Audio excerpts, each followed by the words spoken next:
बिस्मिल्लाहिर्रहमानिर्रहीम। नाज़रीन अस्सलाम वालेकुम। आज फिर आपकी खिदमत में हाज़िर हैं। आज का सब्जेक्ट क्या है? आज का सब्जेक्ट आपको अंदाज़ा हो जाना चाहिए। कतर, अमीर कतर का पाकिस्तान का दौरा और भारी भरकम इन्वेस्टमेंट। लेकिन कतर सबसे ज़्यादा पाकिस्तान में कब मशहूर हुआ? आम आदमी की ज़ुबान में कतर कब चढ़ा? तो इसमें कोई शुबा नहीं कि कतर पाकिस्तान का अच्छा दोस्त है। लेकिन जब पनामा आया तो पनामा के बाद नवाज़ शरीफ साहब अपने दिफा में जो सबसे बड़ी चीज़ लेके आए सुप्रीम कोर्ट में, वो था कतरी शहज़ादे का ख़त, कतर के साबिक़ हुक्मरान का ख़त। और वो लेके आए और उसमें उन्होंने कोशिश की कि जो मनी ट्रेल दरमियान में नहीं है, वो कतरी शहज़ादे का वो ख़त जो है, उसका स्टेटमेंट जो है, उसको लगा दिया जाए और सुप्रीम कोर्ट इस कतरी ख़त को तस्लीम कर ले। तो उस वक्त पाकिस्तान में कतर जो है वो बहुत मशहूर हुआ और कतर के वो शहज़ादे बहुत मशहूर हुए, जिनकी वजह से पाकिस्तान में एक नई बहस शुरू हो गई। क्योंकि इसी कतरी शहज़ादे ने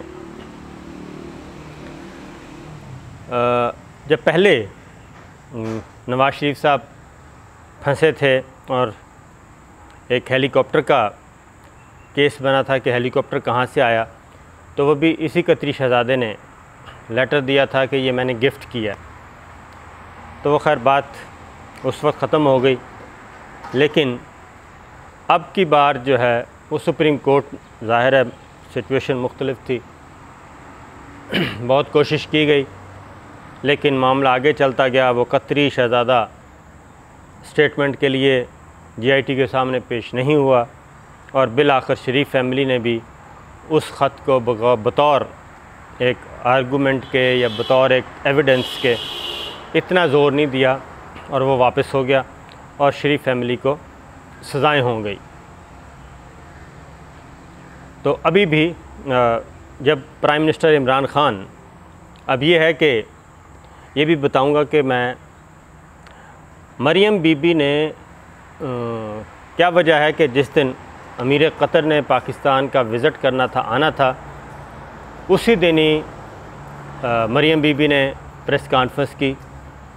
क्या वो कोई मैसेज देना चाह रही थी कतरी शहज़ादे को, किसी को क्या करना चाह रही थी, अमीर कतर को पैगाम देना चाह रही थी किसको? क्यों उसी दिन उन्होंने प्रेस कॉन्फ्रेंस की और प्रेस कॉन्फ्रेंस करके धुआंधार, कल यानी कि, तो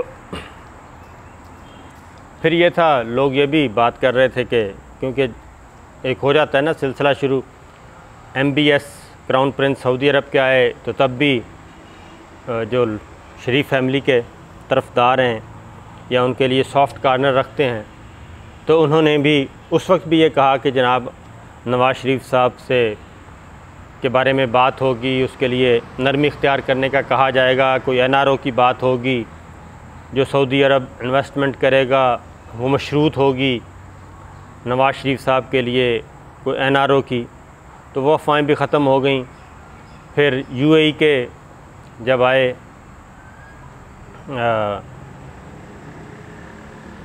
UAE के हुक्मरान जब पाकिस्तान आए, इस्लामाबाद विज़िट किया, तब भी ये बातें की गईं, वो अफ़वाहें भी दम तोड़ गईं। फिर ये भी कहा गया कि तैयब अर्दगान आना चाहते हैं पाकिस्तान, लेकिन वो इसलिए नहीं आ रहा है कि उन्होंने कहा है कि मैं आऊँगा तो नवाज़ शरीफ साहब से मुलाकात करूँगा, और हुकूमत कहती है कि नहीं, ऐसा पॉसिबल नहीं है। ये अफ़वाहें, तो ये अब भी ये अफवाह साजी का अमल जो है, ये कल भी टॉक ऑफ द टाउन रहा इसमें, कि इसमें ये बातचीत की जाएगी, हो सकती है, क्योंकि कतर और शरीफ फैमिली लाजिम व मलजूम हैं, उनके सैफुर रहमान वहाँ पे बैठे हैं, वो लॉबिंग कर रहे हैं, तो चीज़ मुख्तलिफ हो जाएगी, बात हो जाएगी।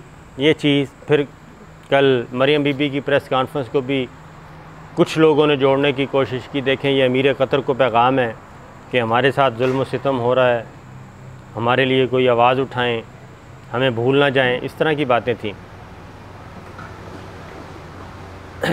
इस मुलाकात में कोई बात हुई या नहीं हुई ये पहले बाद में बताऊंगा। फिर इमरान खान जब कतर की इनविटेशन पे कतर गए दोहा, तो इत्तेफाक की बात है कि मैं भी कतर गवर्नमेंट की तरफ से इनवाइटी था, वहाँ पे मौजूद था इस कवरेज के लिए भी, और अदरवाइज़ भी मुलाकातें वहाँ पे कुछ लोगों से हुई, कतर के ऑफिशियल से हुई।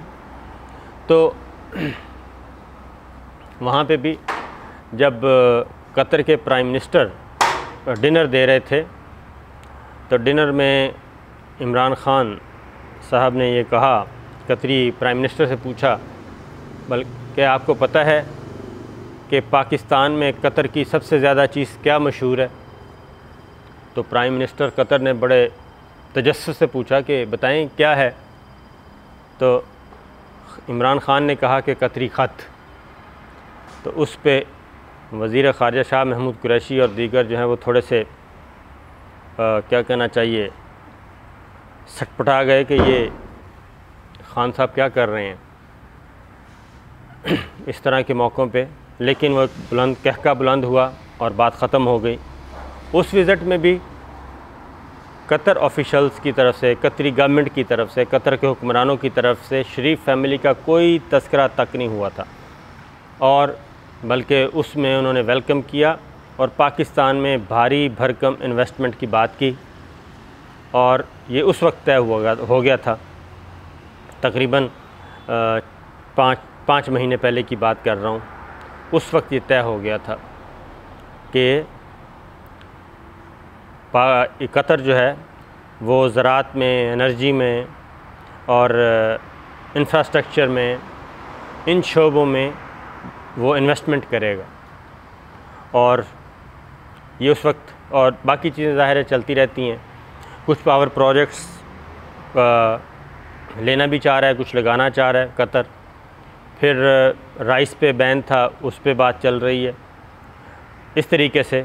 और फिर मैन पावर जो है वो कतर चाहता है कि पाकिस्तान की जाए, क्योंकि वर्ल्ड कप 2022 में फ़ुटबॉल का जो है वो कतर में है।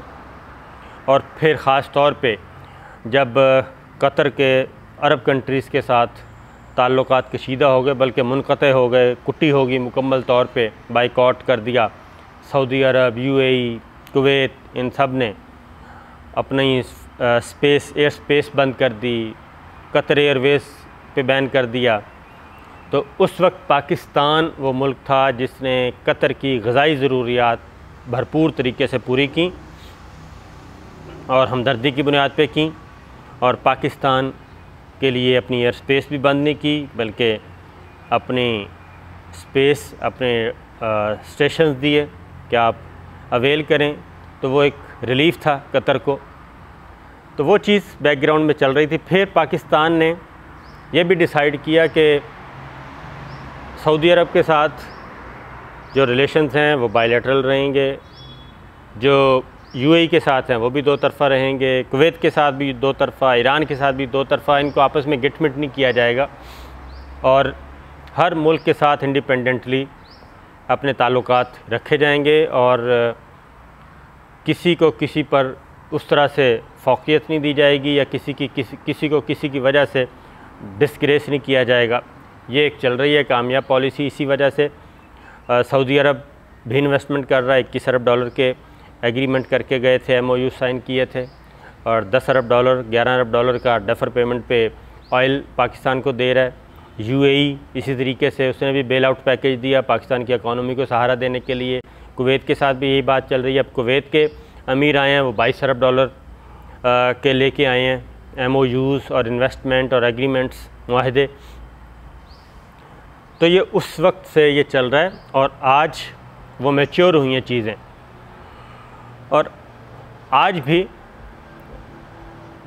न सिर्फ ये कि शरीफ फैमिली का कोई तज़किरा तक नहीं हुआ, बल्कि सिफारिश तो क्या करनी थी, तज़किरा तक नहीं हुआ।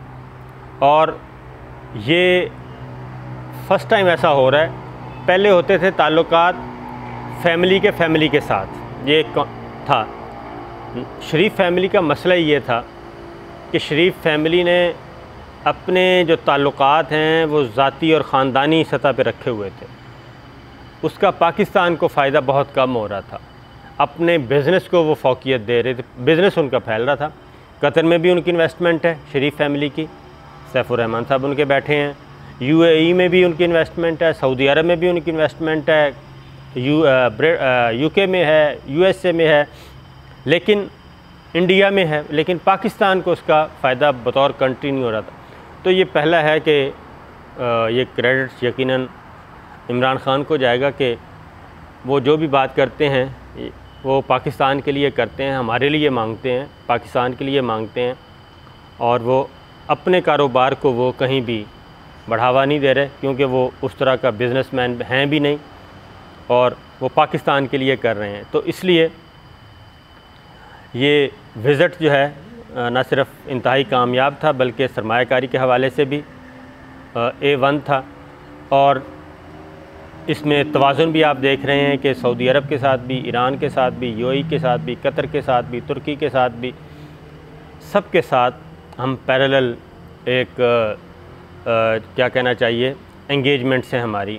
चाइना के साथ, रशिया के साथ, अमेरिका के साथ, हर मुल्क कंट्री टू कंट्री ये चल रहा है। ये नहीं है कि जनाब हम किसी की प्रेशर में आके हम कहें कि जनाब ठीक है जी आप आएँ और हम बाकियों के साथ कुट्टी कर लेंगे, ये नहीं है। तो इसलिए शरीफ फैमिली के लिए कोई अच्छी खबर नहीं है इस विज़िट में। मरियम बीबी ने अगर प्रेस कॉन्फ्रेंस इस नीयत से की भी थी कि शायद उनको याद रखा जाए, तो बिल्कुल अमीर कतर ने किसी किस्म का कोई तज़किरा तक नहीं किया, बल्कि उन्होंने यही कहा कि कतर के ताल्लुकात पाकिस्तान के साथ हैं, पाकिस्तानी अवाम के साथ हैं, और इस तासुर की ये नफ़ी हुई है कतर के अमीर के आने की वजह से कि वो कतर की जो हुक्मरान ख़ानदान है वो भी पाकिस्तान को पसंद करता है, पाकिस्तान को फ़ौक़ियत देता है, वो किसी ख़ानदान के साथ उसके ताल्लुकात नहीं हैं। यही चीज़ हमने माजी में देखी, सऊदी अरब के वाले मामले में, यूएई के मामले में, और बाकी मामलात में भी हमने यही देखा। तो दुआ यही करनी चाहिए कि आने वाले दिनों में पाकिस्तान एक अच्छे दौर में दाखिल होगा, क्योंकि ये सारी चीज़ें जो आ रही हैं, इन ब्रदर इस्लामी मुल्कों ने जितना हमें रिलीफ़ दिया है, और चाइना जो हमारा दोस्त है उसने जो हमें रिलीफ़ दिया है, उसकी वजह से आज हम IMF के हाथों या वर्ल्ड बैंक के हाथों या किसी और आलमी मालियाती इदारों के हाथों, जिसका कि कंट्रोल साम्राज्य के पास है, उसके हाथों हम उस तरह से ब्लैकमेल नहीं हो रहे। और ये सब कुछ एक अच्छी डिप्लोमेसी की वजह से हुआ है, जिसमें हमारी इमरान ख़ान जो सिविल लीडरशिप है उनका भी भरपूर किरदार है, और जो मिलिट्री लीडरशिप है जिसकी सरबराही जनरल कमर जावेद बाजवा साहब कर रहे हैं, उनको और उनकी टीम को भी इसका क्रेडिट जाता है कि इस वक्त पाकिस्तान सबके लिए अच्छा है, सबके लिए काबिल कबूल है, और